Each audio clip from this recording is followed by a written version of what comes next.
This is Kate. Hello! We first met in a hostel on my solo trip to South Korea, reconnected in Bangkok, and now we are meeting again in Ho Chi Minh City.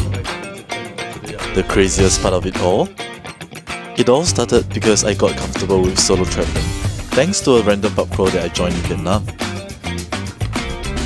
So, this is my story, and I hope it inspires you to solo travel.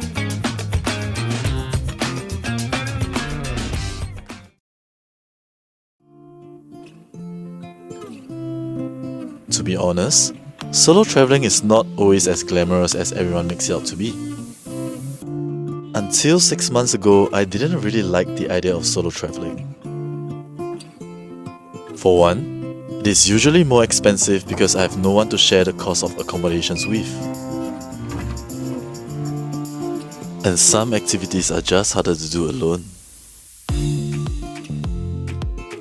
On my solo trips, I spend most of the time roaming around in a new city by myself, visiting touristy spots, taking pictures. But being alone also meant that I had to stay extra cautious, always keeping an eye on my surroundings, bring all my belongings with me, even for a quick toilet break during an afternoon latte. My poor sense of direction makes it a lot harder to find my way around, and when I stumble upon a great food spot, I can only try one dish.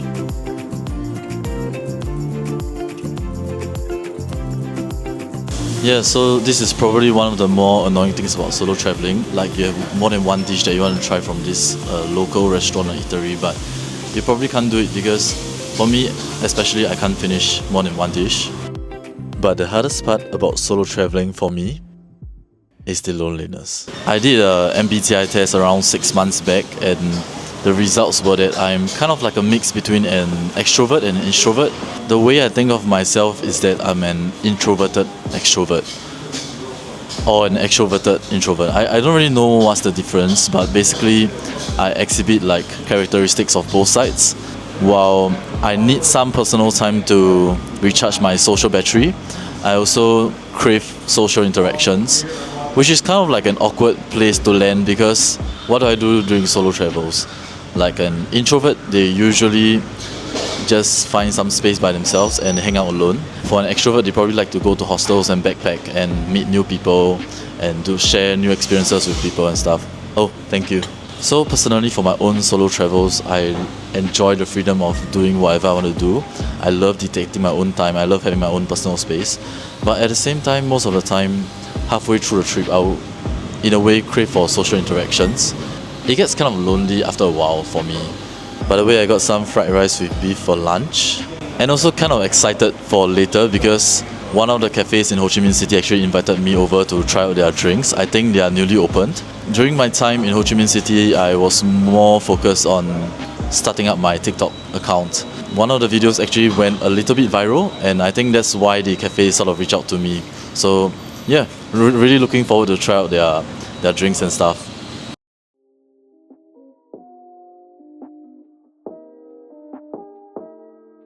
So 6 months ago, during a solo trip to Ho Chi Minh City, I finally got tired of being alone. Midway through the trip, I finally did the unthinkable by signing up for the Saigon pub crawl. So midway through the trip, I was actually quite sick of being by myself, and I decided to search online for social networking events in Ho Chi Minh. And I found this event called the Pub Crawl Saigon. Actually randomly came across the bar here. I think this is where they start at now. Kind of forced myself to sign up for the event even though my introverted side was saying no. So basically how it works is that you can just drop Saigon Pub Crawl a message online, and they will sort of tell you where's the first place to meet and stuff. And when you get there, you'll spend the first hour meeting new strangers that are participating in the pub crawl as well. And after which there will be a guide that brings you to different pubs along Bravian Street. So At each station, you can kind of choose to stay there or you can choose to continue with the tour. Let me tell you guys that the idea of spending the first hour talking to strangers did not sit well with me at all because introverted side of me was resisting so much. I was quite nervous going in as well because I didn't know what the crowd is going to be like. Like, are they a bunch of young backpackers or are they tourists coming from everywhere? I got so nervous to the point that I was literally searching on the internet, how do I participate enthusiastically in the pub crawl. And I still remember the tip till this day because what they actually said was that the moment you go in and you see someone there, like, start a conversation. The longer you wait to start a conversation, the more awkward it gets and you sort of like lose that energy dynamic between you and whoever is there. The longer you drag initiating a conversation, the more awkward it's going to get because people will start to think like whether you even want to be part of like a group or like a conversation at all. By the way, I'm right at the entrance of Wavian Street and the bar right behind me, La Casa, this is the first bar that I actually started my first pub crawl solo. I told myself I had nothing to lose and I could leave anytime if I felt out of place. But surprisingly, I ended up having such a great time there and even managed to make some friends. I guess in a way that experience broke me out of my comfort zone.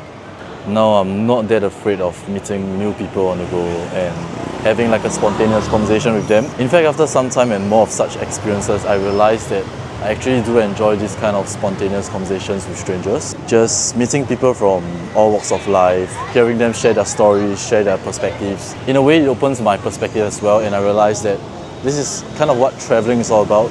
Like, you meet people and you realize that the world that you have been living in is so different from what other people have experienced.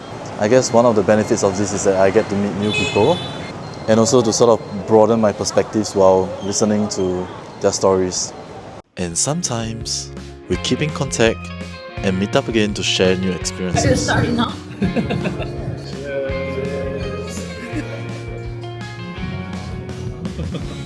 After that, solo travel didn't feel so lonely anymore. I knew I could meet people when I wanted to and recharge on my own when I needed space. In some ways, that pub crawl experience empowered me. And slowly, I grew comfortable with being by myself, which honestly matters more now than ever, especially at an age where social circles are shrinking and everyone's moving in different directions. And not forgetting the perks that come with venturing alone, the freedom to plan my day, my pace, and enjoy the quiet that comes with solitude. I still get nervous when trying to make spontaneous conversations with strangers, but I learned to not run from discomfort, but to lean into it. Because if travel is about discovering the world, what better place to start than with yourself?